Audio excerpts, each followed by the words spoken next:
আমি আজকে একটু গাজর পুরি বানাবো।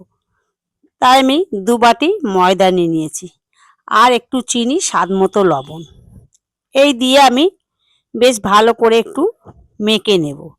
নিয়ে অল্প অল্প করে জল দিয়ে আমি একটা ডো তৈরি করব। এর মধ্যে কিন্তু আমি তেল দেইনি, তেল ছাড়াই আমি একটা ডো তৈরি করে নেব।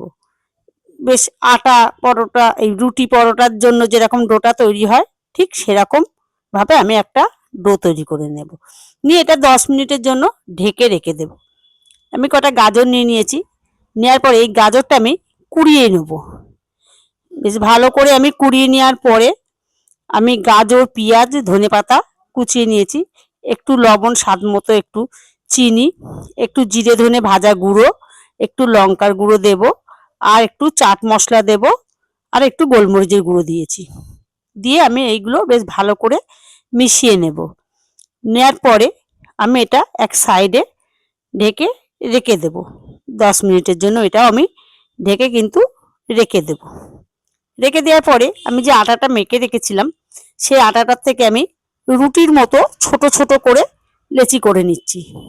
নেওয়ার পরে এইভাবে গোল করে একটু হাত দিয়ে বেশ একটু ভেতরে একটু গর্ত মতো করে আমি গাজরের যে পুরটা আমি রেডি করে রেখেছিলাম সেই পুরটা ওর মধ্যে দিয়ে বেশ ভালো করে আবার মুখটা মেরে দেব। এইভাবে বেশ সুন্দর করে সবকটাই আমি করে নেব। বন্ধুরা, এই গাজর পুরি এই সময়টায় শীতকালে যে এত ভালো লাগে খেতে, মানে কি বলবো। এবার আমি এটা লুচির মতো ছোট ছোট করে বেলে নেব।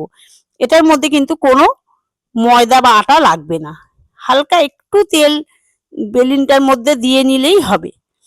দেওয়ার পরে আমি দেখুন বেলে নিয়েছি। এভাবে বেলে নেওয়ার পরে কড়াইতে তেল গরম যেই হয়েছে আমি গ্যাসটা তখন ছোট করে দিয়েছি।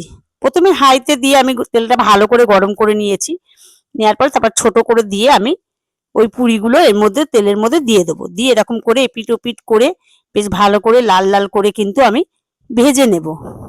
এটা কিন্তু গ্যাসটা জোরে দিয়ে ভাজবেন না, তাহলে কি হবে, পুড়ে যেতে পারে। এই জন্য গ্যাসটা ছোট করে দিয়ে ভাজতে হবে।